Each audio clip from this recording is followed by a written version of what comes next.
Sonu institute. ये हमारा second lecture है हेरिडिटी एंड वेरिएशन चैप्टर का, जिसमें हम पूरा सेल का बेसिक देखेंगे कि कौन से ऑर्गेनल्स होते हैं सेल के अंदर और हर ऑर्गेनल का क्या फंक्शन होता है। जैसे कि हमारे अंदर सबसे मेन ऑर्गन कौन सा है, हमारा ब्रेन, जो सब कुछ कंट्रोल करता है। उसी तरीके से हमारा जो सेल है उसके अंदर न्यूक्लियस जो है वो क्या होता है, हमारे सेल का ब्रेन होता है जो सब कुछ कंट्रोल करता है, जिसमें सारी इंफॉर्मेशन स्टोर होती है। जैसे इंफॉर्मेशन मीन्स व्हाट, डीएनए इसमें स्टोर होता है, हमारे न्यूक्लियस में स्टोर होता है। Nucleus consist of DNA. Okay, then next हम क्या करेंगे, हम अंदर से बाहर की ओर आएंगे। ठीक है, न्यूक्लियस देखेंगे, फिर न्यूक्लियस के बाहर होता है एंडोप्लाज्मिक रेटिकुलम, फिर माइटोकॉन्ड्रिया, गोल्गी बॉडी apparatus, और ग्राउंड सब्सटेंस है हमारा साइटोप्लाज्म, जिसके अंदर सारे सेल ऑर्गेनल्स बैठे हुए। ओके, तो सबसे पहले हम देख रहे हैं न्यूक्लियस। न्यूक्लियस कंटेन करता है हमारे जेनेटिक मटेरियल। ओके, न्यूक्लियस गोल होता है, उसके अंदर हमारा क्या होता है, जेनेटिक मटेरियल स्टोर होता है। ओके, जेनेटिक मटेरियल इंफॉर्मेशन, कौन सा प्रोटीन कब बनाना है, कैसे बनाना है, सारी रेसिपी। जिसकी डीएनए के ऊपर के जो छोटे छोटे फ्रैगमेंट्स होते हैं उसको हम क्या कहते हैं, उसको हम कहते हैं जीन्स। ये हमने पहले के लेक्चर्स में डिस्कस कर चुके हैं। ठीक है, डीएनए के ऊपर जो छोटे छोटे फ्रैगमेंट्स होते हैं जिसके अंदर पूरे कैरेक्टर्स की इंफॉर्मेशन स्टोर होती है। फॉर एग्जाम्पल, मेरे बालों का कलर ब्राउन है, मेरे आईज का कलर ब्राउन है, मेरा कलर क्या है, या फिर मेरे कैरेक्टर्स, मेरे इंटेलिजेंस, सारे जो कैरेक्टर्स है उनकी इंफॉर्मेशन इस स्मॉल स्मॉल फ्रैगमेंट्स में क्या होती है, अरेंज होती है। तो हर फ्रैगमेंट को हम क्या कहते हैं, हर फ्रैगमेंट को हम जीन कहते हैं। ओके, अभी जीन्स के ऊपर सारी इंफॉर्मेशन है प्रोटीन को कैसे बनाए। जब तक वो प्रोटीन मेरे बॉडी में बनेगा नहीं तब तक वो कैरेक्टर मेरे अंदर से एक्सप्रेस होगा नहीं। जिस दिन मेरे बॉडी में ब्राउन हेयर का प्रोटीन बनना बंद हो जाएगा उस दिन से मेरे बालों का कलर ब्राउन दिखना बंद हो जाएगा। तो जब तक प्रोटीन नहीं आएगा तब तक कुछ एक्सप्रेस होगा क्या बॉडी में, नहीं। ठीक है, तो रेसिपीज हम ऐसे कह सकते हैं कि हर प्रोटीन को बनाने के, डिफरेंट डिफरेंट कैरेक्टर के प्रोटीन को बनाने की रेसिपी क्या होती है, हमारे डीएनए के अंदर होती है। ओके, और डीएनए कहाँ पे होता है, हमारे न्यूक्लियस के अंदर होता है। ओके,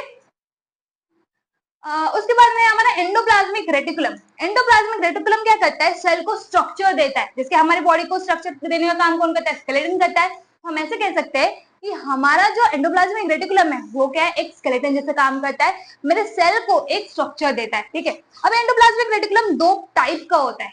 पहला तो smooth endoplasmic reticulum and rough endoplasmic reticulum. Smooth and rough endoplasmic reticulum.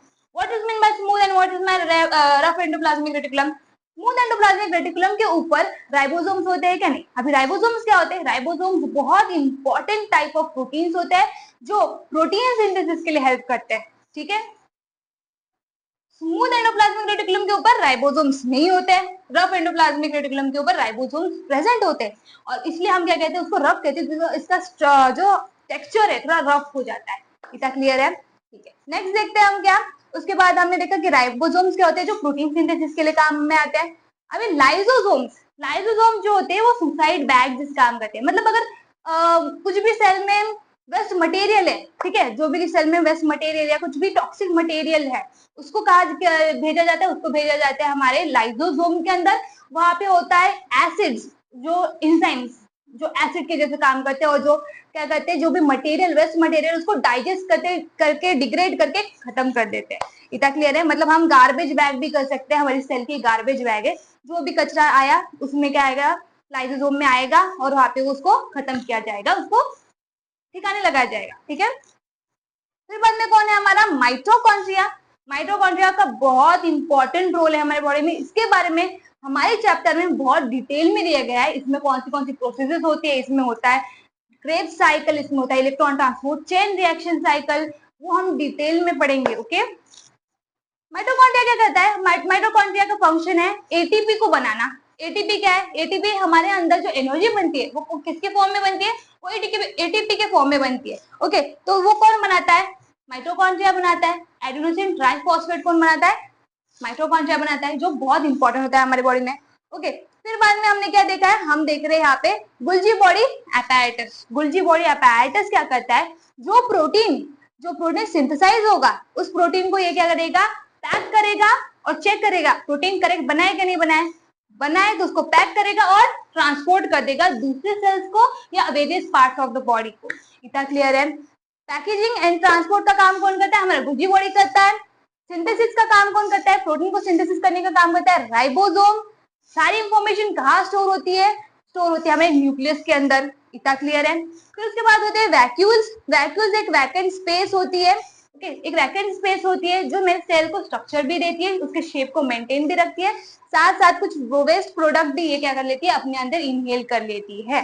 इतना क्लियर है? उसके बाद में क्या है, बाहर की तरफ है हमारा साइटोस्केलेटन। साइटोस्केलेटन जिसकी नाम नहीं आ रहा है, स्केलेटन, ये भी मेरे सेल को क्या करेगा, स्ट्रक्चर देने का काम करेगा, उसका शेप मेंटेन करेगा, साथ साथ इंटरसेलुलर ट्रांसपोर्ट को भी दिखाएगा। इंटरसेलुलर ट्रांसपोर्ट मींस व्हाट, एक जगह से दूसरी जगह कुछ चीज आ रही है तो उसको हम क्या कहते हैं, ट्रांसपोर्ट कहते हैं। ओके, तो अगर सेल के अंदर प्रोटीन ये क्या कर रहा है, पैक कर रहा है और ट्रांसपोर्ट करने के लिए भेज रहा है, इस प्रोटीन को लेगा कौन, मेरा साइटोस्केलेटन, और इस साइटोस्केलेटन के हेल्प से वो प्रोटीन क्या करे होगा, एक जगह से दूसरी जगह ट्रांसपोर्ट होगा, ट्रांसपोर्टेशन के लिए। फॉर एग्जाम्पल हम कह सकते हैं ये क्या है, पाइपलाइन है जिसके अंदर से प्रोटीन क्या होगा, पास होगा और एक जगह से दूसरी जगह क्या हो जाएगा, पहुंच जाएगा। ओके, साइटोस्केलेटन जो एक पाइप जैसे होता है, स्मॉल स्मॉल माइक्रो पाइप जैसे होता है। ओके, फिर बाद में उसके साइटोस्केलेटन के टाइप कितने होते हैं, साइटोस्केलेटन के 3 टाइप होते हैं, माइक्रोट्यूब्स, microfilaments, intermediated filaments. Okay, intermediated filaments. What is my microtubes? Microtubes, microfilament and intermediated filament जो है वो सारे के सारे ट्रांसपोर्ट के लिए काम करते हैं, डिफरेंट डिफरेंट सब्सटेंस का वो ट्रांसपोर्ट करते हैं और साथ साथ क्या करते हैं, सेल को एक स्ट्रक्चर भी देते हैं। इतना क्लियर है गाइस? ओके, नाउ व्हाट, ये पूरा हो गया सेल ऑर्गेनल्स। तो आज अभी हम क्या करते हैं, उसको थोड़ा सा रिकैप कर लेते हैं या थोड़ा सा समरी कर लेते हैं। ओके, क्या होगा, सबसे पहले न्यूक्लियस के अंदर क्या होता है, न्यूक्लियस के अंदर होता है genetic material, that is our DNA. DNA के अंदर क्या है, पूरी रेसिपी है, पूरी इंफॉर्मेशन है, कौन से प्रोटीन को कैसे बनाना है उसकी पूरी इंफॉर्मेशन है।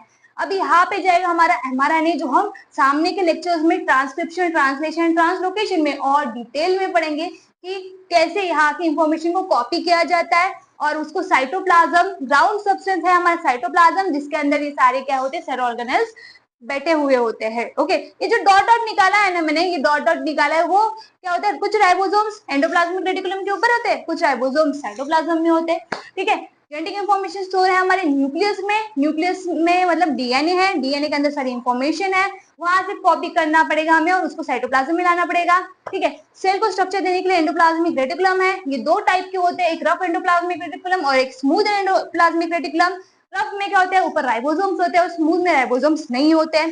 इतना क्लियर है? उसके बाहर हमने देखा माइटोकॉन्ड्रिया। माइटोकॉन्ड्रिया पावर हाउस होता है जो एटीपी को बनाता है, जिसकी वजह से हमें एनर्जी मिलती है, हम कोई भी टास्क को परफॉर्म कर सकते हैं, जिसकी मैं बात कर रही हूँ, बिकॉज वो एटीपी कंटिन्यूसली मेरे बॉडी में क्या हो रहा है, प्रोड्यूस हो रहा है। ओके, फिर बाद में हमने क्या देखा था, गोल्जी बॉडी अपैरेटस, जो भी प्रोटीन बनता है वो करेक्ट बना है क्या नहीं उसको चेक करना, अगर करेक्ट बना है तो उसको पैक करके ट्रांसपोर्ट के लिए भेजने का काम कौन करता है, गोल्जी बॉडी अपैरेटस करता है।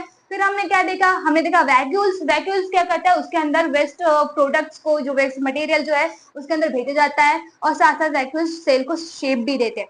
फिर हमने देखा सबसे बाहर क्या होता है, साइटोस्केलेटन होता है। साइटोस्केलेटन इंटरसेल्युलर क्या करता है, ट्रांसपोर्ट के लिए काम करते हैं, मतलब अंदर सेल के अंदर की चीजें बाहर, बाहर की चीजें अंदर, या अंदर की चीजों, अंदर की जगह में एक जगह से दूसरी जगह कोई प्रोटीन को भेजना है तो इंटरसेल्युलर क्या करेगा, वो ट्रांसपोर्ट करेगा, प्रोटीन को एक जगह से दूसरी जगह ट्रांसपोर्ट करेगा।